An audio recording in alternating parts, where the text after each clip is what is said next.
Good afternoon, students. So today we are going to study the next topic, that is genetic code.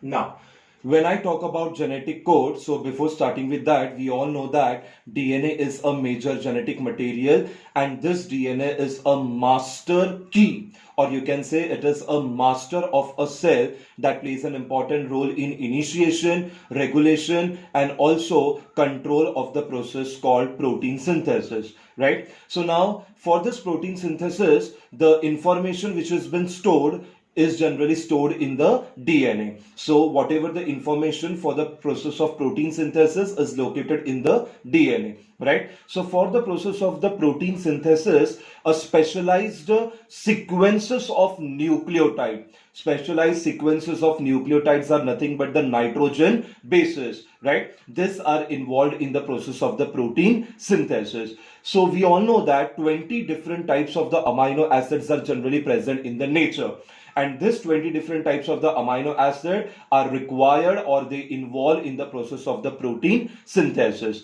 right? Okay, so when you talk about this nitrogen bases, there are 4 nitrogen bases present in a DNA molecule: adenine, guanine, cytosine, and thymidine or thymine, right? These 4 nitrogen bases are generally involved in the synthesis of 20 different types of the protein molecules, that is amino acids, right? So you know very well, there was one of the scientists called Crick, and he said that whatever the information is stored, that information is encoded in a codon format or in a language that was called as cryptogram, or it is also called as genetic code, right? So it is a type of a language through which the proteins are generally specified. I mean to say the amino acids are specified. Now, say example, when you talk about a codon, which is generally made up of 3 nitrogen bases, right? Okay, so the first whatever the codon, first nitrogen base, a single nitrogen base present in a codon will specify 4 different types of amino acid. 2 nitrogen base, that is a doublet codon, right, will specify 16 different types of amino acid. And when you talk about the 3 nitrogen base, that is nothing but triplet codon, will specify 64 different types of amino acid. So codon is a sequence of 3 consecutive nitrogen bases, right? Okay, so further we also can say about a scientist, that is, it is written here, that is Dr. Hargobind Khorana. He was the first scientist to develop a technique, right? Okay, he developed a technique for artificially synthesizing messenger RNA, right? Artificially synthesizing messenger RNA with repeated sequences of known nucleotide. From a repeated sequence of a known nucleotide sequences, he was the first scientist to develop a technique to synthesize artificially messenger RNA. So he made polyribonucleotide. He made a chain of polyribonucleotide sequences with a known repeated sequences of 2 or 3 nucleotide, right? Okay, so a polyribonucleotide chain was been synthesized using 2 or 3 nucleotide sequences. For example, CUC, UCU, and CUC. These are the polyribonucleotide chains which are generally synthesized from 2 or more nucleotide sequences, correct? Okay, so now today we'll start with the topic, that is characteristic features of the genetic codon. I have written some of the features, you can just see here, I have highlighted up. So the first one, that is genetic codon, is triplet. The first is genetic codon is triplet. Now triplet stands for 3. A sequences of 3 consecutive nitrogen bases. A sequence of 3 consecutive nitrogen bases will generally responsible for specifying a particular amino acid. So triplet is nothing but a sequence of 3 consecutive nitrogen bases. That is generally called genetic codon is triplet. And this will specify a particular amino acid. Now, whenever the genetic codon is generally read, it has been read from 5' to 3' direction. Okay.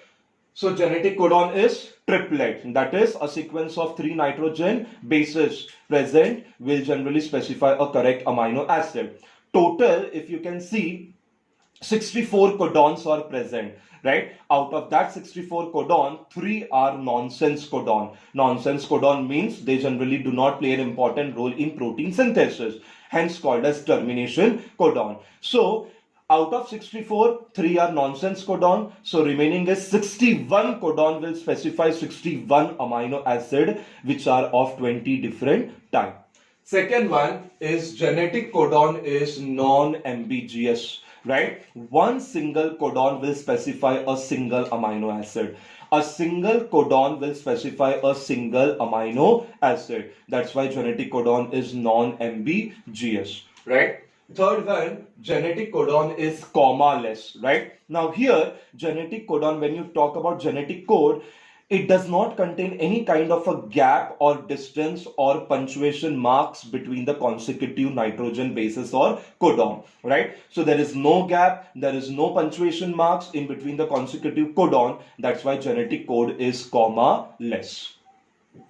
Fourth one is genetic code is universal, right? That means that whatever the codon is going to specify a amino acid, right? The codon is generally going to specify a similar amino acid between all the living organism. Take a simple example, that is codon AUG, right? AUG, which is generally present at the 5' end, specifies a correct amino acid methionine in all living organisms starting from a single bacterial cell up to the human. Hence, it is universal. Next, genetic codon is non-overlapping, right? Genetic codon is non-overlapping. It means that a single base, right? A single base is a part of only one codon. A single nitrogen base is a part of a single, that is only a single codon. That is generally called genetic codon is non-overlapping. Adjacent codon will not overlap with the other codon. Hence, a genetic codon is non-overlapping. Right? Next one, genetic codon or genetic code has a distinct polarity. That is direction. Always the genetic code is generally read from 5' to 3' direction. It is never read from 3' to 5' direction, right? Say example, 5' AUG 3'. This is the right sequence of reading the genetic code. Next one is initiation codon, right? Now the codon which is generally present at the 5' end is generally called as initiation codon, start codon or sense codon, right? It plays an important role in the synthesis, or it plays an important role in the initiation of the protein synthesis, so called as initiation codon. Example, AUG and GUG. These are the start codon which are present at the 5' end. AUG is responsible for synthesizing methionine and GUG is responsible for synthesizing valine amino acid. Next one is generally called termination codon. So termination codon is a codon which is generally present at the 3' end, so called as stop codon, or it is also called as nonsense codon. Why it is called nonsense codon? Because it never specifies a amino acid. Example, UAA, UAG and UGA. Next, genetic codon is degeneracy. Genetic codon is degeneracy. That is, a single amino acid can be specified by 2 or more codon. A single amino acid can be specified by 2 or more codon, right? So example, isoleucine is the amino acid. It can be specified by 1 or more codon. That means genetic codon is degeneracy, right? And the last characteristic feature of the genetic codon, that is codon and anticodon. Now, what exactly is codon and anticodon? Codon is a part of a DNA. Anticodon is a part of a transfer RNA. Correct? Codon is a part of a DNA and anticodon is a part of a transfer RNA. Right? So when I want a codon to be read, example AUG, it is read as 5' AUG 3'. And whenever an anticodon is to be read, it is read as 3' UAC 5'. These are all the characteristic features of the genetic code or the genetic codon. Genetic code is triplet, genetic code is non-ambiguous, genetic code is comma-less, Genetic code is universal. Genetic code is non-overlapping. Genetic code has a distinct polarity. Genetic code has initiation codon. It has termination codon. Genetic code is degeneracy, and it has codon and anticodon. Thank you.